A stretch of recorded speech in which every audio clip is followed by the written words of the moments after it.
Hello. This is Antya from Byte Shuffle. Thank you for always watching my videos. Here's a summary of the gameplay and strategy for the Aeon Bridge deck. Here is the deck list we will be using this time.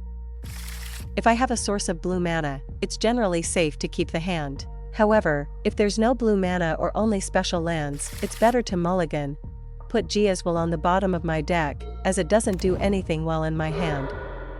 My opponent used Ponder and drew without shuffling. My opponent might have Wasteland in their deck, but due to my hand, I decided to search for Underground Sea. I'll use a discard spell to check the opponent's hand. I removed Force of Will from their hand. Now that I've confirmed it's an Aeon Bridge deck, I no longer need to worry about their lands. I'll go search for Infernal Tutor. I stacked Veil of Summer on top of another Veil of Summer. The Surveil effect sends the card to the graveyard.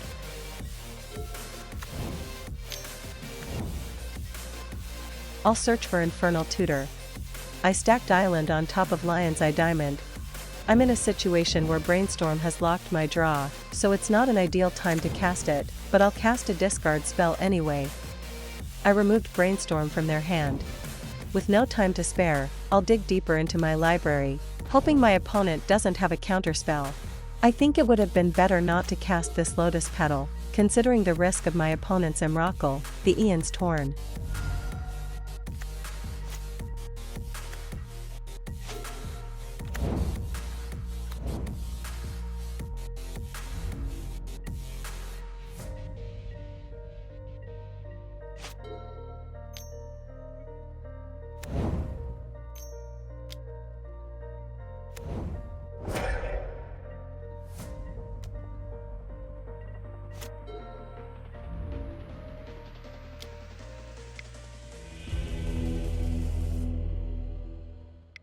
Before sideboarding, I'd like to review the list we used.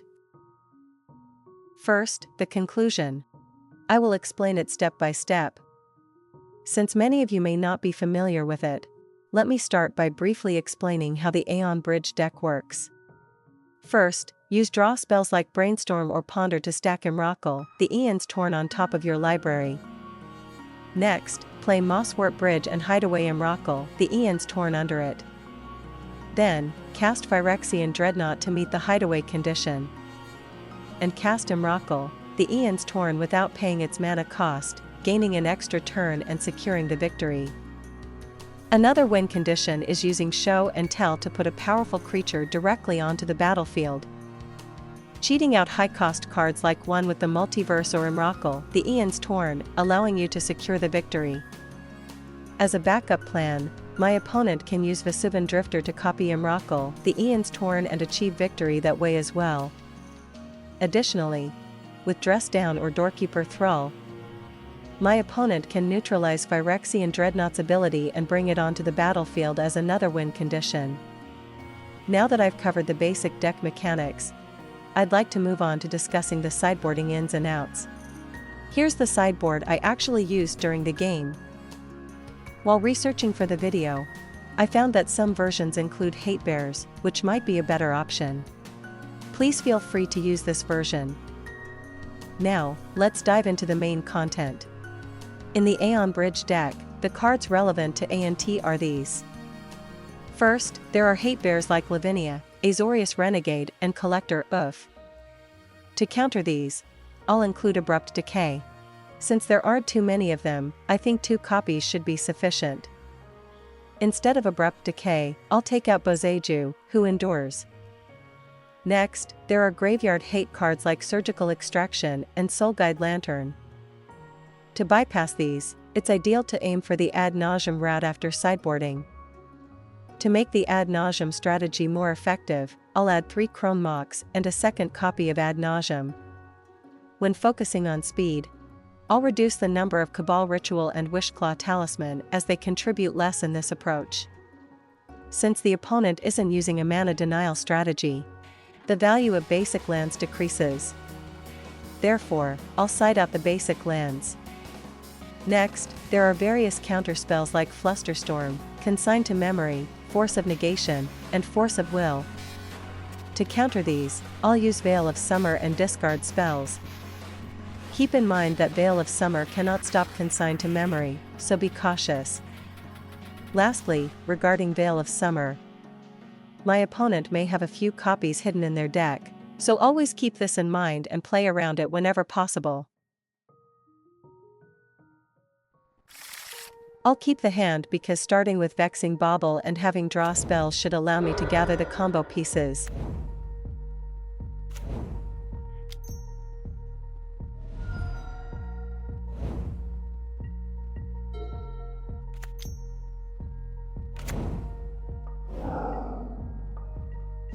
I'll search for disruption cards. I stacked Thoughtseize on top of Gia's Will. The Surveil effect sends the card to the graveyard.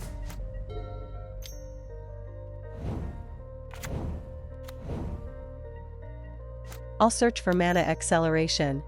I stacked Past in Flames, Ponder, and Polluted Delta in that order, then drew. I'll check the distance between myself and my opponent. This time, I removed Sink into Stupor, but considering the possibility that Enrockle is hidden under the opponent's Mosswort Bridge, it might have been better to remove only the Dreadnought and save Thoughtseize for later. My opponent used Ponder and drew without shuffling. I'm going all in. From here, I'll increase the mana needed for the combo. As for when to stop with Ad Nauseam, in the case of Infernal Tutor, if you've built up enough Storm count and can reach 6 mana while achieving Hellbent, you can secure the victory. In the case of Beseech the Mirror, if you built up enough Storm count, you can win the game if you reach 4 mana and have at least one permanent on the battlefield. Since the second Ad Nauseam is still in the deck, I decided to stop here.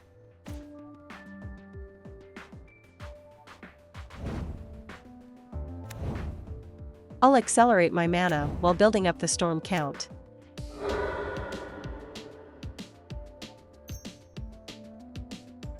With the Storm count high enough, I'll cast Tendrils of Agony.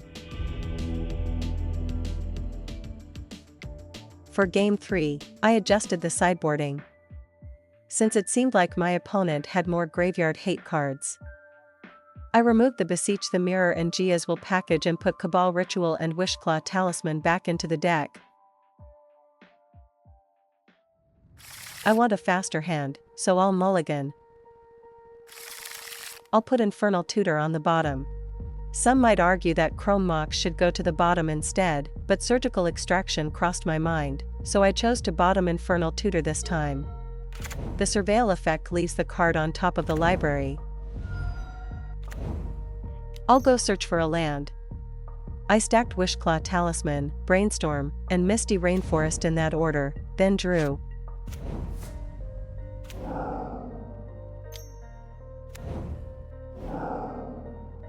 I'll search for Mana Acceleration. I stacked Wishclaw Talisman on top of Infernal Tutor.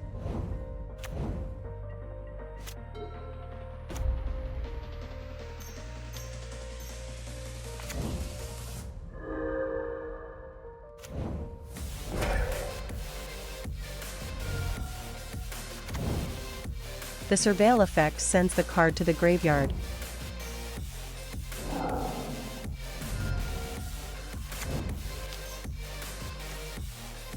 I'll assess my position relative to my opponent. I removed Show and Tell from their hand.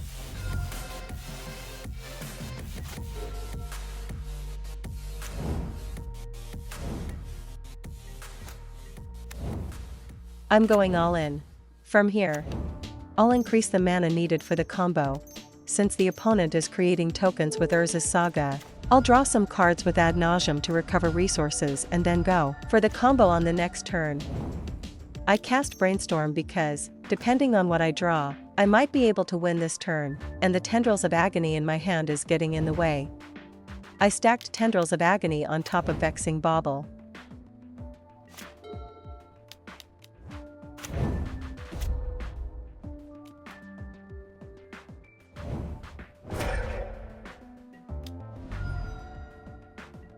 I'll search for Mana Acceleration. I stacked Tendrils of Agony, Lotus Petal, and Dark Ritual in that order, then drew. I'll fetch a second copy of Dark Ritual. I'll accelerate my mana while building up the Storm count.